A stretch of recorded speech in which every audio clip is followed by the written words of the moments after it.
Nos vamos a tomar unos instantes de silencio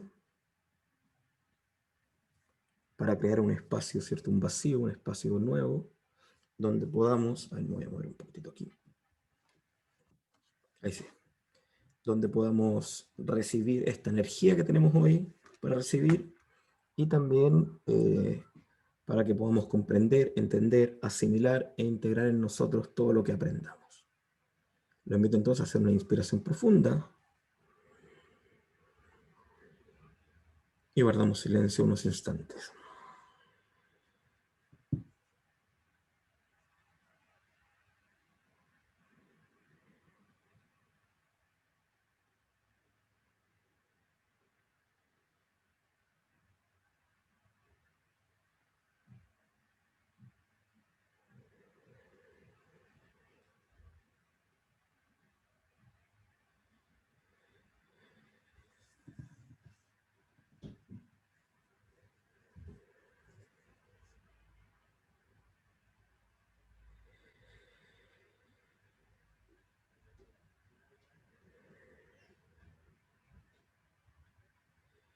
Quiero estudiar para que el estudio me lleve a la acción, a la rectificación de mis intelectos, mis emociones y mis instintos.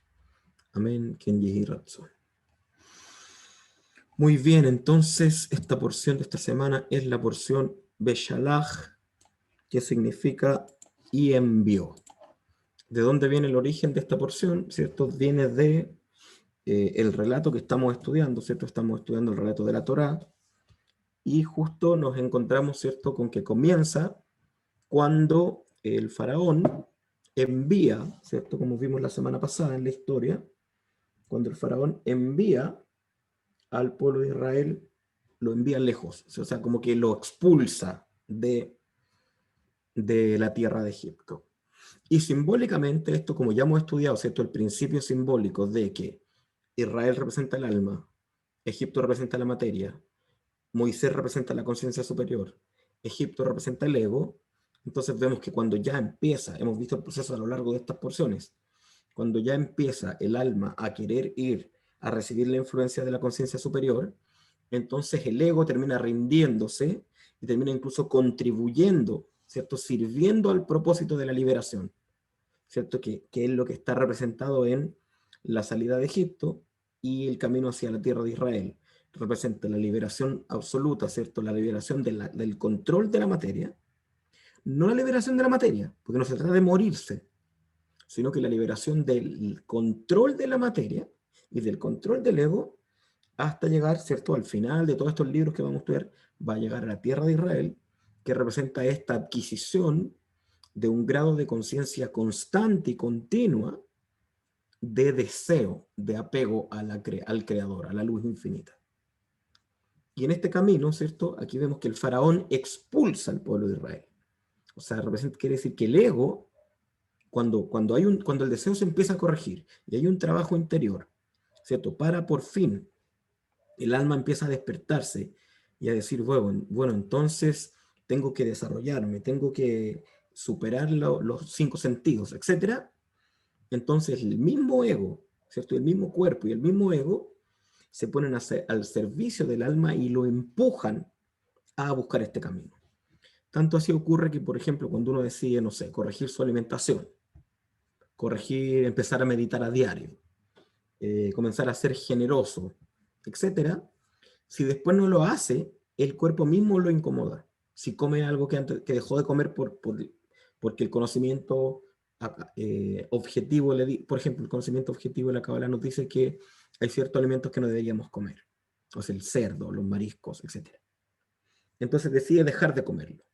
Y si por X motivo lo volviera a comer, su cuerpo lo rechaza después, como diciendo, su ego y el faraón y Egipto, el ego y el cuerpo, ya están sometidos a este proceso de liberación, por lo tanto incluso aportan al proceso. Y esto es lo que queda reflejado en este relato cuando Faraón le dice, ya váyanse, ¿cierto? Entonces los envió. Pero ¿qué ocurre? Entonces el ego decide soltar el alma. ¿Mm? Decide permitir que el alma vaya en búsqueda de su evolución. Pero se arrepiente. Eso es lo que nos cuenta el relato, ¿cierto? Faraón se arrepiente y dice, no, nos vamos a quedar sin mano de obra, pero ¿cómo es posible? ¿Cómo me convencieron? Y envía, ¿cierto?, sus carros, sus carruajes, sus militares, a que atrapen, capturen al pueblo de Israel y lo traigan de vuelta esclavo a Egipto. Mientras eso ocurre, el pueblo de Israel, y recordemos que estudiamos esta parte, la parte literal de la Torah primero, antes de ir al Zohar, para ponernos en contexto, ¿cierto? Es muy importante esto, para ponernos en contexto. Y entonces, ¿cierto? El pueblo de Israel se encuentra frente al Mar Rojo, o al Mar de Juncos, mejor dicho.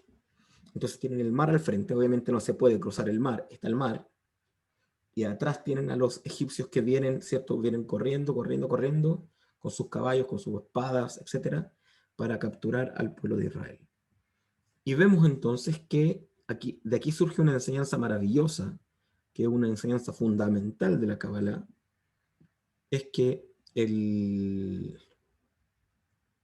Moisés, ¿cierto? Siendo líder del pueblo de Israel, que representa nuestra conciencia superior, Moisés ora, ¿cierto? Y se comunica con el Creador y le dice, pero ¿qué hacemos ahora? O sea, vienen los egipcios por atrás, tú nos liberaste y ahora está el mar, ¿qué hacemos? Y la respuesta del Creador en este relato no es la que uno se esperaría, ¿sí? Porque la respuesta del Creador es, ¿por qué clamas a mí? O sea, en vez de decirle, mira, lo que debería hacer para solucionar este problema es tal y tal, no le dice eso, le dice, ¿por qué clamas a mí? Levanta tu bastón y abre el mar. Y esto está en lo literal, esto ni siquiera requiere una explicación o una interpretación del texto. El texto dice literalmente, ¿por qué clamas a mí? Y luego le dice, tú levanta tu mano, levanta tu bastón y abre el mar. Entonces aquí se nos enseña claramente que lo que nos está diciendo esta porción es que el poder para hacer los milagros y para poder cambiar la realidad en la que estamos depende del ser humano, no depende del creador. Porque el creador ya había revelado, ya lo había revelado, ¿cierto? Moisés ya tenía el conocimiento. Entonces es como que usted fuera, no sé, usted que, me imaginémonos un niño pequeño, entonces de 10 años, y que va y le dice, mamá, ¿por qué no me pican la carne? Y la mamá le dice, pero si tú ya sabes picarla, ¿qué me la pide a mí? Pícatela tú mismo. Entonces él ya sabe usar el tenedor, el cuchillo, y él se la pica solo. Esto es, el ejemplo es burdo, pero lo que se entienda es, si yo tengo ya el conocimiento, entonces no tengo nada que estar pidiendo a Dios que me ayude. Tengo que aplicar el conocimiento. Entre paréntesis, ¿cuál era el conocimiento que tenía Moisés que usó para abrir el Mar Rojo? ¿Alguien sabe? La primera pregunta de la tarde de mi parte para ustedes. ¿Alguien sabe cuál era el conocimiento que tenía Moisés? ¿Cierto? ¿Qué aspecto particular del conocimiento tenía que le permitió abrir el Mar Rojo?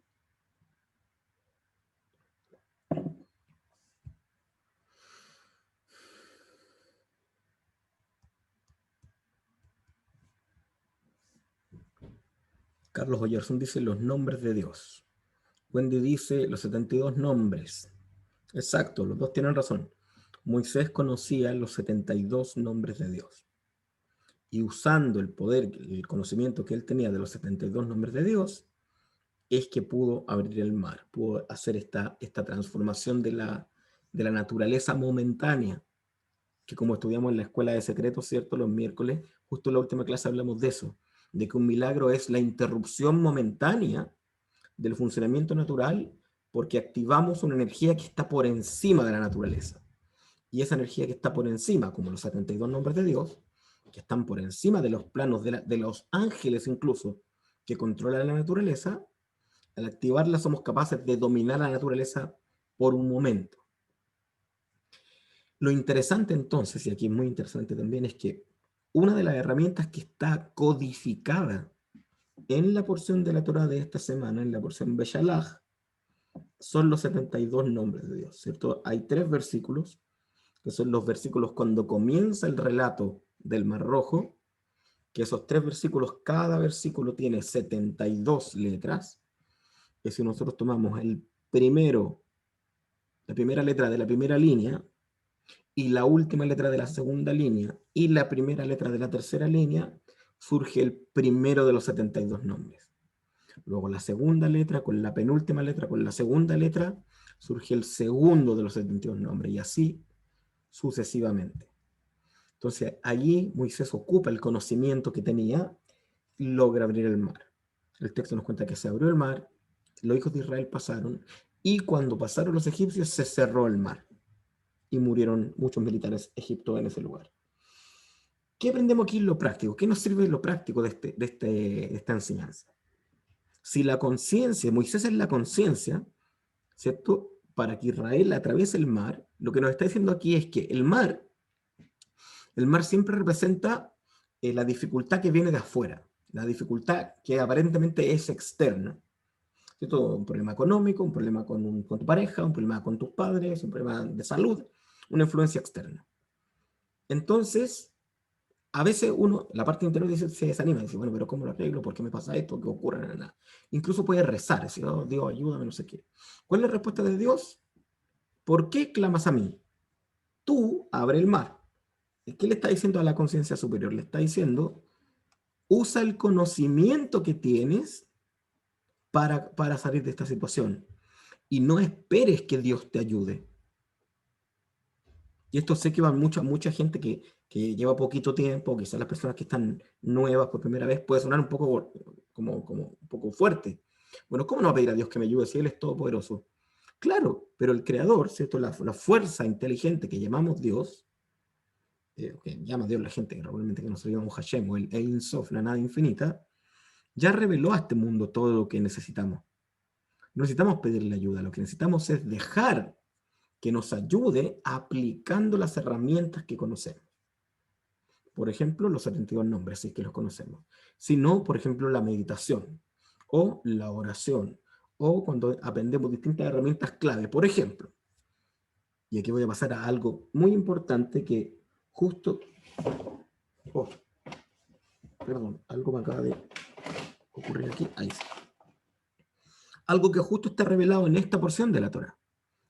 Más adelante, después de que cruzan el mar y llegan al otro lado, etcétera, etcétera, uno de los sucesos maravillosos que se nos cuentan en esta porción, además de los 22 nombres que ya dijimos que se revelan en esta porción, se revela, ¿cierto? Ocurre el suceso del maná.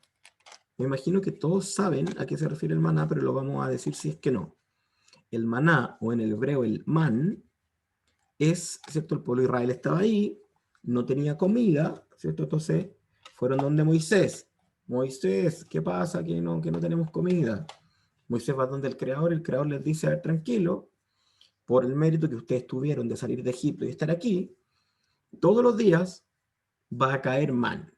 El man era como dice que era como una semilla de cilantro, o sea, perdón, como una hojuela, ¿cierto? Una semilla, eso, del tamaño de cilantro, como una hojuela de trigo de ese porte, y caía del cielo y quedaba sobre el desierto. Y los hijos de Israel tenían que ir y recoger la porción necesaria, no más. Si recogían más, lo que sobraba se podría. Excepto el día viernes, que tenían que recoger doble porción para no salir a recoger el Shabbat, el sábado. Entonces, ¿por qué? ¿Por qué era así esto? Porque esta era una invitación a la certeza. El Creador le decía a Israel, ten certeza, hoy día ve y asegúrate de tener lo que necesitas para hoy día. Ten certeza de que mañana tendrás lo que necesitas para mañana. Y aquí surge una nueva enseñanza que podemos sacar de esta parte literal. ¿Cuál es esta enseñanza? La certeza de que vas a tener siempre lo que necesites y además la enseñanza práctica de ocúpate del presente. Deja de estar tan pendiente del futuro. Deja de estar pensando en qué va a pasar en un mes más, qué va a pasar en un año más o incluso qué va a pasar mañana. La invitación de esta parte de la porción de la enseñanza es ocúpate del presente. Esto no quiere decir que uno no pueda pensar en el pasado, o sea, perdón, en el futuro, o que no pueda pensar en algo que tenga que llegar a ser eventualmente en algún momento de la vida, sino que lo que nos está diciendo es, eso eso que va a ocurrir en el futuro, que deberías hacer o deberías resolver, ¿puedes hacer algo en el presente para corregir eso o no? Si no puedes hacer nada en el presente, olvídate de eso y preocúpate de lo que sí puedes hacer en el presente. ¿Se entiende la idea? Espero que sí. Es decir, solo asegúrate de que en tu presente estar haciendo lo necesario. No intentes hacer lo que tienes que hacer en el futuro. Eso lo hará tu propio ser del futuro. Y allí además hay una revelación en esta porción, que de hecho yo se las voy a compartir después por el WhatsApp de la colección semanal del Zohar, que los que están en esta clase están ahí, ¿cierto? Los 40 y algo que están inscritos. Les voy a compartir porque la porción del maná, que es una herramienta de conocimiento objetivo, la porción del maná, de acuerdo a los cabalistas, tiene el poder de fortalecer y desbloquear nuestras vasijas de abundancia. ¿Sí? Entonces, si bien sabemos que para poder generar abundancia hay que hacer un trabajo de autoconocimiento, un trabajo de reprogramación, el escanear y escuchar la lectura de la porción de la Torá del maná estimula en nosotros una apertura y desbloqueo de las vasijas de abundancia. Entonces yo les voy a compartir más ratito al grupo del WhatsApp, que está, lo que están inscritos, ¿cierto? Un PDF y un audio para que puedan usarlo, en especial esta semana. Escanearlo con los ojitos y escucharlo, concentrándose en ser una vasija preparada y digna de recibir abundancia. Por último, el último suceso que nos cuenta la porción de esta semana de la Torá, de la cual podemos sacar también una enseñanza práctica, dice relación con un ataque. El pueblo de Israel, ¿cierto?, había salido de Egipto, ya habían avanzado, estaban bien, iban avanzando, obviamente venían cansados, estaban un poco complicados porque esto era un viaje largo, ¿cierto? Y fueron atacados por un pueblo local que se llamaba Amalek, el pueblo de Amalek. Les atacó, les causó ciertas bajas, ¿cierto? Pero lograron vencer, pero fue como una traición. Y de aquí podemos aprender algo interesante. Esta traición está codificada. ¿Qué significa esta traición a nivel interno? ¿Cierto? Si ya dijimos que haber salido de Egipto representa que nuestra alma está en el camino a liberarse, la palabra Amalek, ¿sí?, tiene el mismo valor numérico que la palabra Safek, que significa duda. Entonces, lo que nos está diciendo aquí es que muchas veces de lo que tenemos que tener cuidado, porque es lo que nos ataca por la retaguardia o nos pilla distraídos, es la duda. ¿Sí? Uno de los poderes más profundos y más elevados que tiene el ser humano es la certeza. Entonces tenemos que tener cuidado con la duda. Y la duda se manifiesta en dos aspectos principalmente: dudar de uno mismo y dudar del sistema. Cuando hablamos del sistema estamos hablando del creador, ¿cierto? Del sistema divino, que hay leyes universales que lo rigen y que por lo tanto todo lo que pasa es lo mejor que puede pasar y es para bien. Entonces cuando yo me olvido de que todo lo que ocurre tiene un propósito y es para bien, entonces dudo del sistema, significa que Amalek me ganó la guerra. Y también cuando dudo de mí mismo, dudo de mis capacidades, dudo de mis cualidades, dudo de mis herramientas, dudo de mi conocimiento, en especial dudo de mi valor, dudo de mi merecimiento, también Amalek nos gana la guerra y retrasa, demora nuestro proceso de crecimiento y de evolución espiritual. Eso es lo que podemos enseñar hoy desde la perspectiva literal del texto. Pero ahora vamos a ir a lo que nos convoca, ¿cierto?, la segunda mitad de esta clase, que es escanear la porción semanal del Zohar. ¿Sí? Vamos a recordar que leer, ¿cierto?, nuestros ojos por encima de la porción del Zohar, de derecha a izquierda, no solo estamos leyendo un texto en arameo, sino lo que estamos haciendo es conectando nuestra conciencia a nivel de Binah, que son nuestros ojos, con este código sagrado. Son que una programación, una energía, una frecuencia de energía que al nosotros, ¿cierto?, mirarla con la conciencia correcta que estamos usando hoy día, este código se activa en nuestro interior y comienza a reprogramarnos y a ponernos en la sintonía de aquello que vamos a aprender. Es decir, el proceso de estudio del Zohar no es solo una clase que entendemos desde el intelecto y que buscamos llevar a la práctica, sino que además es un proceso que está asociado a la energía. Integramos una energía junto con la enseñanza, ¿cierto?, que está incluida en ella, y eso nos conduce a que la aplicación práctica de este conocimiento se manifieste en nuestra vida, podamos llevarlo a cabo. Entonces yo voy a apagar la cámara por un momento mientras hacemos el escaneo, ¿cierto? Voy a poner también una flechita aquí, eso. Nos vamos a concentrar y vamos a escanear el Zohar todos juntos. Yo lo voy a leer en voz alta, ustedes lo siguen con sus ojos.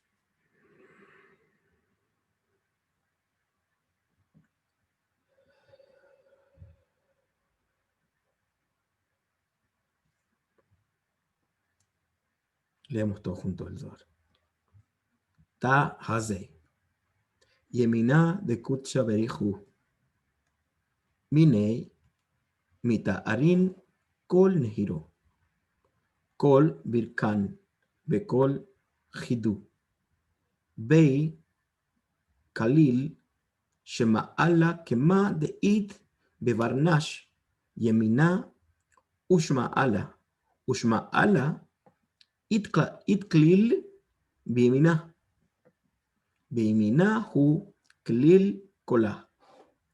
Behad Ita'ar Yemina Shema'ala It'ar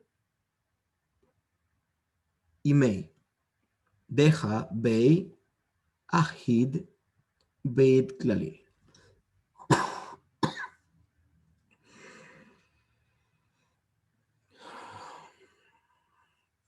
Lo leemos en castellano, dice: ven y mira. Desde la derecha del sagrado bendito es Él, cada luz es estimulada. Todo bendición, todo alegría. Dentro de ella está incluida la izquierda. Esto es como una persona común, que tiene un lado derecho y uno izquierdo. Pero la izquierda está incluida en la derecha, y la derecha incluye en sí misma a todo. Así, cuando la derecha evoluciona, la izquierda evoluciona con ella. Así, todo está unificado e interincluido. Voy a dar un minuto para que vuelvan a releer el texto en castellano y a ver si algo les resuena, ¿cierto? Por su propia cuenta. Léanlo, traten de conectar con él. Y si hay algo que les resuena, tómenlo, guárdenlo en su corazón.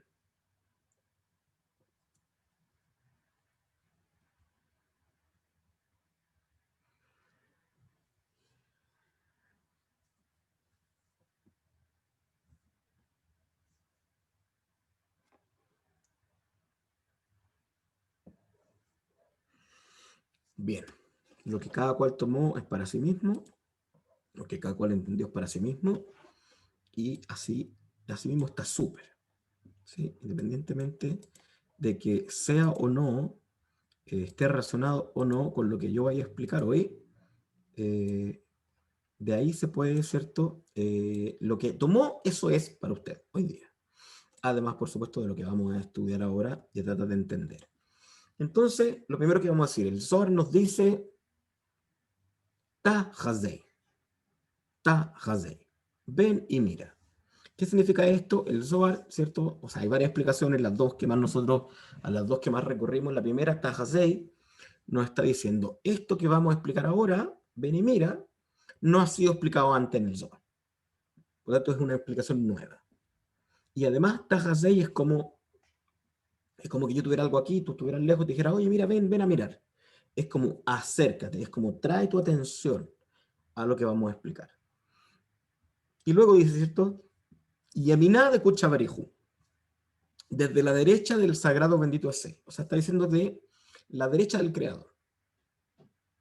Antes de seguir avanzando, quiero decirles por qué yo escogí este texto de esta porción, que es el verso 282 de la porción Beshalach. ¿Por qué cogí este texto para esta clase? Porque una de las partes de este relato, de esta porción de la Torá, de esta semana, una de las partes que más me gusta es que luego, ¿cierto? El texto de la Torá nos cuenta que luego de la salida del mar, ¿cierto? Cuando ya cruzaron el Mar Rojo y los egipcios murieron en el mar y los israelitas se salvaron, dice, Az Yashir Moshe Ashiraze. Dice, y cantó un canto, Moshe, ¿cierto? Cantó este canto. Y este canto se conoce como el canto de Moshe o el canto del mar. Entonces, celebraron, eso es lo que dice el texto, celebraron cantando.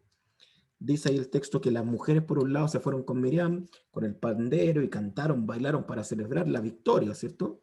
Que le había dado el Creador sobre sus enemigos. Pero además, dice que Moshe cantó un canto y los cabalistas nos dicen que ese canto es un canto profético, es un canto también. Al escanear ese canto, uno conecta con el poder transformador, ¿cierto? De los milagros, ¿sí? Este canto, el canto del mar, ¿cierto? Lo escuchamos también cuando hacemos la conexión del séptimo día de Pesaj, que este año va a ser en marzo, creo, ¿cierto? O sea, celebramos Pesaj, la Pascua, y 7 días después, que es el día que el pueblo de Israel cruzó el Mar Rojo, lo cantamos, ¿cierto? Lo leemos completo y lo cantamos. Entonces, este canto básicamente describe al Creador como un guerrero que lucha por sí, o sea, lucha por el pueblo de Israel. Y de aquí podemos sacar un par de cosas, y voy a volver a explicar, de aquí decidí tomar esta parte que habla de la derecha, de la mano derecha, de algo muy importante. El texto, ¿cierto?, describe al Creador como un guerrero. De hecho, dice Hashem Ish Milchama, dice, el Creador es un hombre de guerra, es un guerrero. De aquí se aprenden varias cosas. Una, obviamente el Creador no es un hombre, y el Creador tampoco es en sí un guerrero. El Creador es una superinteligencia, ¿cierto? Una inteligencia infinita y eterna. Pero se manifestó como un guerrero, es decir, se manifestó como una fuerza que fue capaz de derribar los obstáculos, de vencer al enemigo. ¿Ya? Y cuando ocupa ese término, dice que Hashem nos salvó con la diestra de su poder. La diestra de su poder derrota al enemigo, la diestra de su poder nos libera. Eso dice. Dice que la derecha del Creador es poderosa para liberar y para salvar. Por eso elegí esto. Importante, aquí hay que considerar, y no solo aquí, sino que siempre, cada vez que estudiamos los textos hebreos, hay que considerar lo que nos dice el gran maestro Rabbi Yosef Karo, autor del Shulchan Aruch, alumno del Ari, nos dice, perdón, maestro del Ari, nos dice, Torah medaber kileshon bene Adam. Dice, la Torah nos habla en el lenguaje de los humanos. ¿Qué quiere decir esto? Cuando Moshe escribió, la diestra de Hashem salva, la diestra de Hashem libra del enemigo, no está diciendo que Hashem tenga una mano derecha y que con la mano le pegó a los enemigos. No es que Hashem tenga una mano, es simbólico. Por eso Torah me da a ver que la Hashem Ben Adam, o sea, la Torah habla en lenguaje humano. No está diciendo, ahí es simbólico. Lo que está en la Torah cuando dice que Dios tiene un ojo que mira todo, que la ira de Dios, que la gracia, todo es simbólico. Dios no tiene boca, Dios no tiene ojos, Dios no tiene manos, porque no es una persona. Todo eso son símbolos. Entonces, la Kabbalah esto nos revela el código también para entender estos símbolos. Entonces, ¿qué nos dice acá? Esto nos dice que la diestra del Creador es poderosa para salvar. Así nos dice el texto. ¿Mm? Entonces, si nosotros vamos a los textos de la Kabbalah, tenemos que preguntarnos, y yo sé que la mayoría de los que está acá sabe, y se los pregunto para que me cuenten en el chat, la segunda pregunta de la noche. ¿A qué se refiere cuando el Zohar y la Kabbalah nos habla de la diestra del Creador o la mano derecha del Creador? ¿A qué se refiere?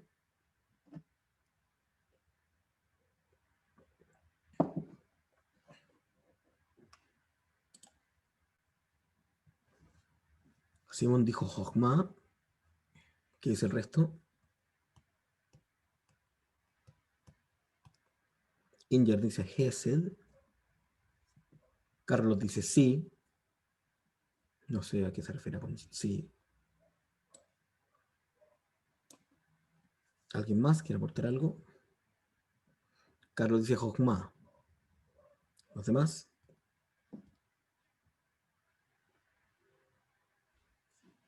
Bien, gracias por los aportes. Para poder entender a qué se refiere la mano derecha, la derecha del creador, vamos a ir a mirar el árbol de la vida, que lo tenemos ahí en la pantalla. Derecha, izquierda, ¿cierto? El árbol de la vida tiene, ¿cierto? Tiene dos pilares, el pilar de la derecha y el pilar de la izquierda. Y el pilar central, que es la unión, la interacción, el equilibrio entre estos dos pilares. El pilar de la derecha, que contiene tres sefirot, Jochma, Hesed y Netzach, y el pilar de la izquierda, ¿cierto? Del rigor, que contiene Binah, Gvura y Hod. ¿Sí? Jochma, Hesed, Netzach, y el de la izquierda, Binah, Gvura y Hod. Pero cada uno de estos aspectos se expresan en el cuerpo humano, ¿cierto? Jochma y Binah representan los hemisferios cerebrales. Jochma es el hemisferio derecho, Binah es el hemisferio izquierdo. Hesed y Gvura representan las manos. Hesed es la mano derecha y Gvura es la mano izquierda. Y Netzach y Hod representan las piernas. Netzach es la pierna derecha y Hod es la pierna izquierda. Por lo tanto, en estricto rigor, ¿cierto? Si hablamos de la mano derecha del creador, estamos hablando de Hesed, la sefirá de Hesed. Pero eso es en particular, y en general estamos hablando del pilar derecho completo, o sea, el pilar que incluye Jochma, Hesed y Netzach. Entonces, pues vamos al texto. Ven y mira. La derecha del sagrado bendito es Sel, ¿sí? Cada luz es estimulada, ¿cierto? O sea, desde la derecha, desde el pilar derecho del sagrado bendito es Él, cada luz es estimulada. O sea, todas las sefirot son estimuladas desde el pilar derecho. ¿Sí? ¿Qué representa el pilar derecho? El pilar derecho es el primer movimiento cósmico. Representa la bondad. Representa la naturaleza misma del creador, el deseo de compartir, el deseo de dar. ¿Sí? Entonces, ¿qué dice? Que desde la derecha del sagrado bendito es Él, ¿cierto? Entendiéndolo en general primero, cada luz es estimulada. Todo bendición, toda alegría. O sea, todo lo que surge desde el estímulo de la derecha, siempre es bendición. Como dice ahí, dice, se lo voy a leer en hebreo, dice, Kol virkan mejol hidu. O sea, todo bendición, todo alegría. Lo interesante es que la mano derecha en sí es Gesed, en particular es Gesed. Es decir, el pilar derecho que representa el dar, que representa la energía masculina y que representa la bondad, el bien, la luz, es de donde son estimuladas todas las demás luces, todas las demás sefirot, desde la derecha. Pero en particular, cuando habla acá Moshe, alude a la diestra, ¿sí? A la diestra como la mano diestra. Entonces se refiere a Gesed. Y vamos a leer completo el texto de nuevo y vamos a hacer una explicación entendiendo Gesed, entendiendo la diestra, la derecha como Gesed y la izquierda como Geburah. Son las manos, como las manos de un guerrero, dice el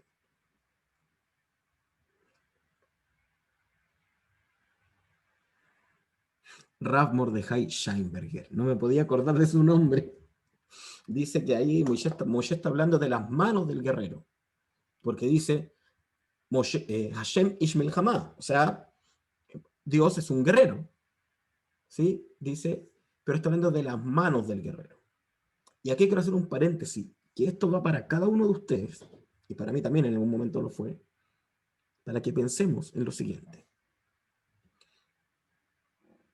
Aquí dice, y Moisés dice, ¿cierto? Moisés le preguntó al Creador y le dijo, ¿qué hago? Y el Creador le dijo, no, no me preguntes a mí, tú levanta tu báculo y abre el mar. Pero luego, cuando Moshe canta, dice, Hashem es un guerrero. Bueno, no fuiste tú el que lo hizo, como Hashem es un guerrero. Entonces, ¿qué es lo que nos explica el Rav Mordechai Scheinberger? ¿Cierto? Esto lo explica en una respuesta que le dio al Rav Zuckerberg, a mi maestro. Le dice, porque las armas que ocupó Moshe, que son los 71 nombres de Dios en ese caso, y todas las demás herramientas, ¿cierto? Que ocupamos para poder ejercer la acción, ¿cierto? La acción de superar tal o cual circunstancia, las armas vienen del Creador. Es como si fueran las armas de él. Pero, ¿por qué ocupa el término manos? Porque está diciendo porque tiene que haber una acción. Entonces, cuando dice la diestra de Hashem, está diciendo la acción que viene del conocimiento del Creador, la acción de la derecha, es la que rompe al enemigo, es la que hace que trascendamos la dificultad. Es Gesed. Y vamos a leer el texto con eso en la mente. La diestra es Gesed, la izquierda es Geburah. Por lo tanto, la derecha es bondad, amor, dar, entregar, compartir, avanzar, masculino. Y la izquierda es recibir, desear, restringir, femenino. Dice, desde la derecha del sagrado bendito es Él, cada luz es estimulada, todo bendición, todo alegría. Dentro de ella, o sea, dentro de la derecha, está incluida la izquierda. Esto es como una persona común, que tiene un lado derecho y un lado izquierdo, pero la izquierda está incluida en la derecha, y la derecha incluye en sí misma a todo. Así, cuando la derecha evoluciona, la izquierda evoluciona con ella.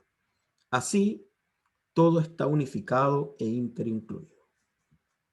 ¿Qué queremos entender de aquí?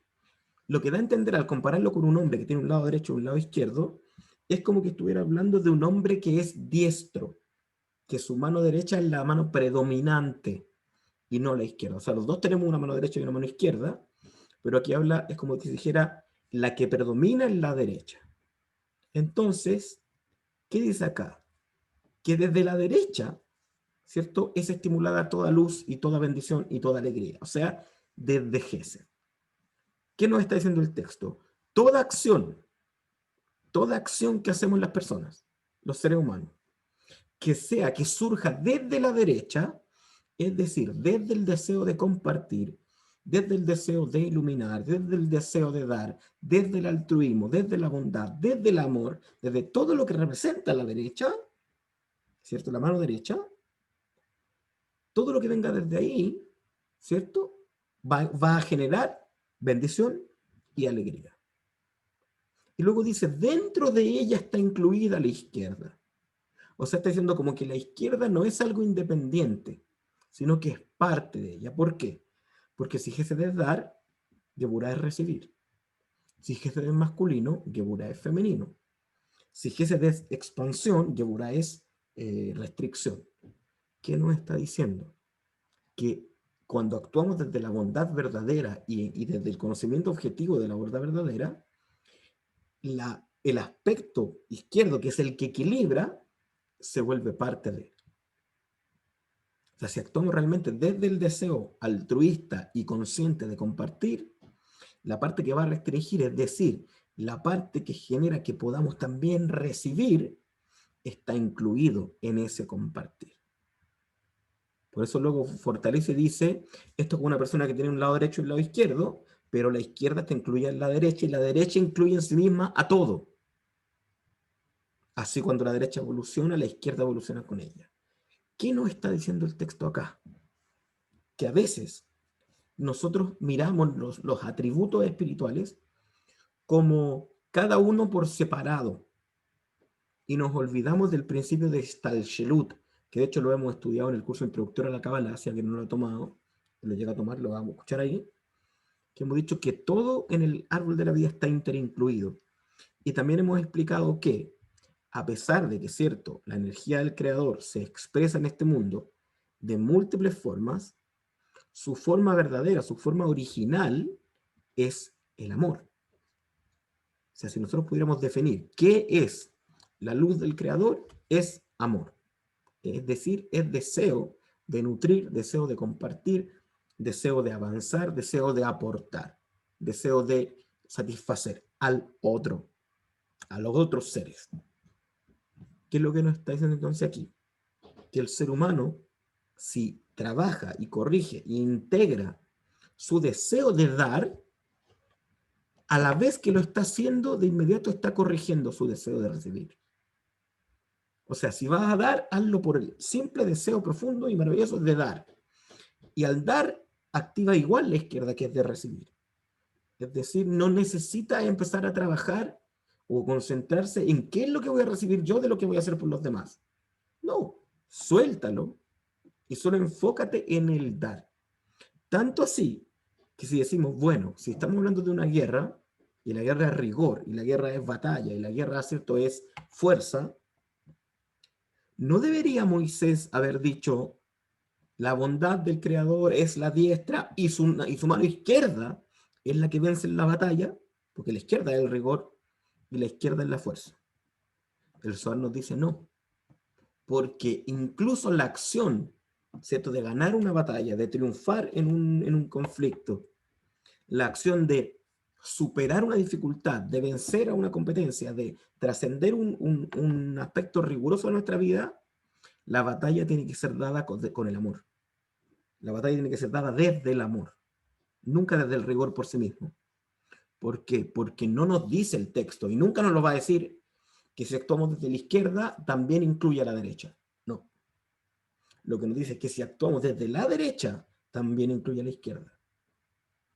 Es decir, cuando nosotros actuamos desde el rigor solamente, juzgando, golpeando, solo pensando en lo que nosotros queremos para nosotros mismos, solo enfocados en qué es lo que gano yo de esto y qué es lo que saco de esto y cómo me conviene a mí, entonces la bondad es quitada y solo actuamos desde el rigor. Y el rigor atrae rigor. En cambio, cuando actuamos desde el amor, desde la comprensión, desde la tolerancia, desde la bondad, desde el juzgar positivamente, la otra parte que quisiéramos, que nuestro ego quiere hacerla, es anulada en el ego y es activada en el alma, es activada en la luz. Entonces, ¿qué es lo que nos dice acá? Tú quieres superar un conflicto que incluso requiere fuerza y energía, incluso quizás violencia, hazlo desde el amor, hazlo desde el deseo de ayudar, desde el deseo de aportar. Voy a poner un caso un poco como severo. Imagínese que alguien le demanda, lo demanda a usted por una causa judicial injusta, acusándolo falsamente.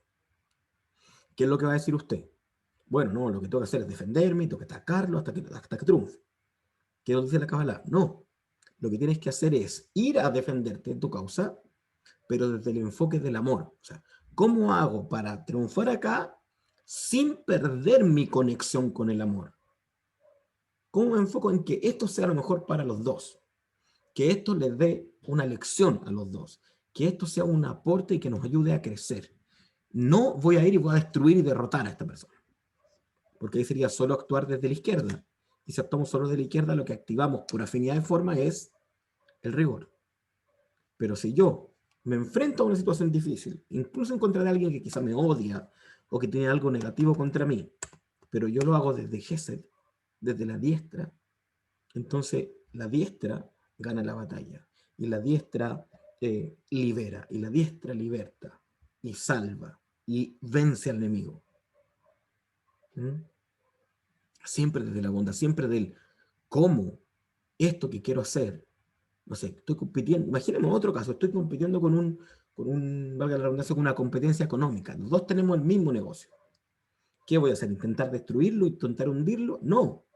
Voy a competir desde el amor.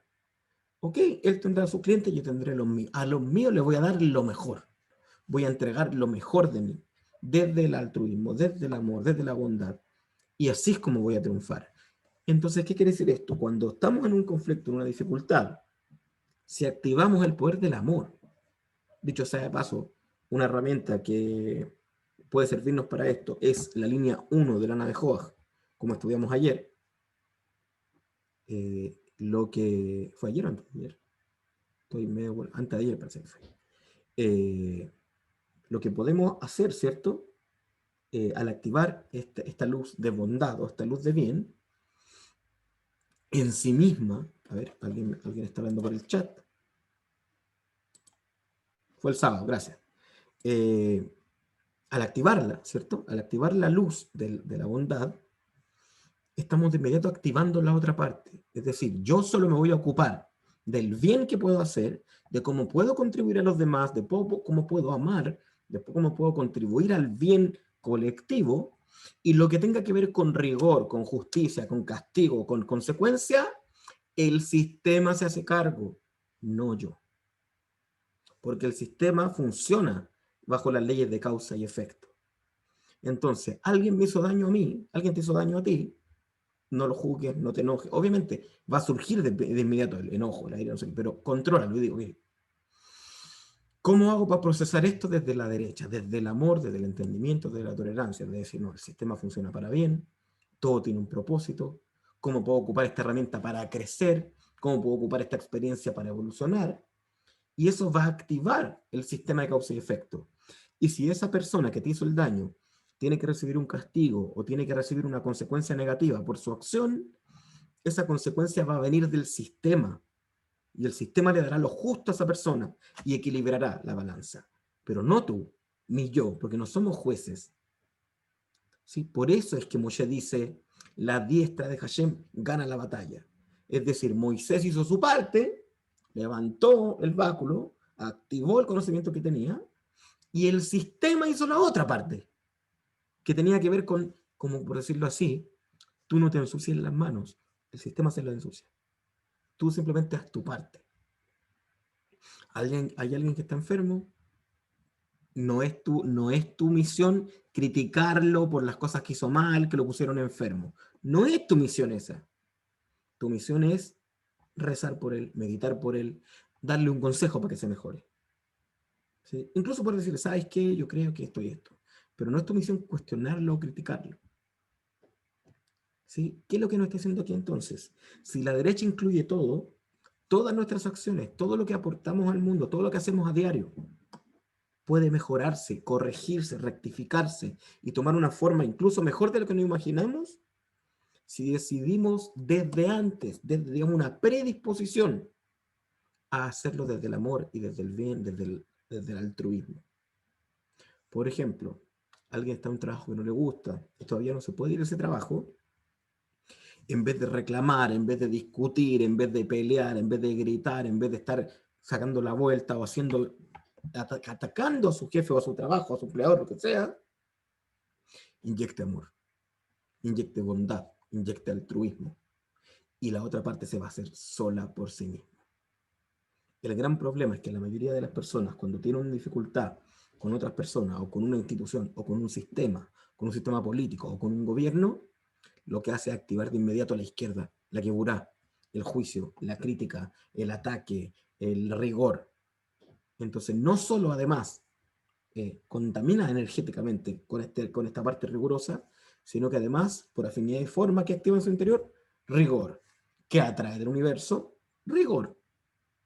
En cambio, si nos predisponemos a tomarnos todo desde el lado derecho y decir, bueno, esto, aunque no lo entiendas, es para bien. ¿Cómo uso esto para aprender? ¿Cómo uso esto para contribuir a la humanidad? ¿Cómo me puede esta prueba llevar a ser mejor? Entonces el lado izquierdo se activa por su propia cuenta y hace su parte. Y si hay algo que corregir en nosotros, lo corrige. Y si hay algo que deseamos recibir, se crea la vasija para recibirlo. ¿Sí? Entonces, en vez de estar, bueno, pero ¿cómo hago para corregir esa parte de mí que no logro?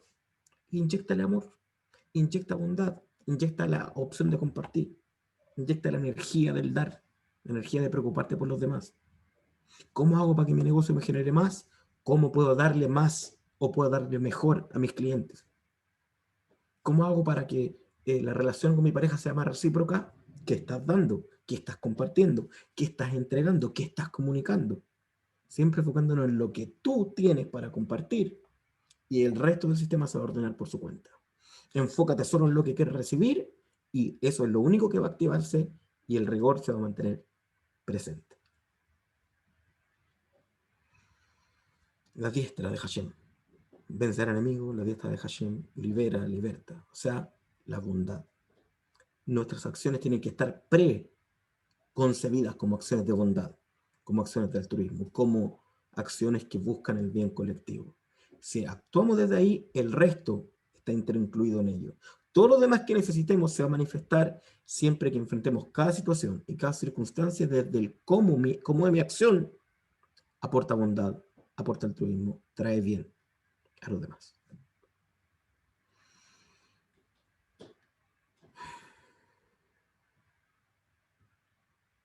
Espero, sinceramente, que esta humilde lección les haya hecho ahí mover los cablecitos, les haya hecho cuestionarse quizá algunas actitudes, algunas acciones, y pueda llevarles, tanto a ustedes como a mí, a cambiar la sintonía y a predisponernos a actuar siempre desde la bondad. Les voy a invitar a que cierren sus ojos un momento para que nos concentremos y con los ojos cerrados vamos a hacer una inspiración profunda. El inspirar se comienzan a integrar en nuestro ser las enseñanzas recibidas y al exhalar estas bajan al corazón, bajan nuestras entrañas y se hacen parte de nuestro sistema. Inspiramos profundo y todo lo aprendido, en especial la predisposición a actuar desde la bondad, se empieza a activar en nosotros. Y al exhalar, esto se manifiesta en nuestro mundo mental, nuestro mundo emocional y nuestro mundo físico. Nos regalamos unos instantes de disfrutar esta situación.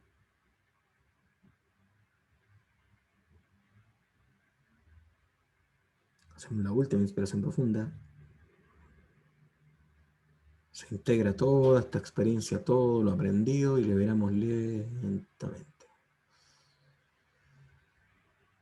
Y abrimos nuestros ojos.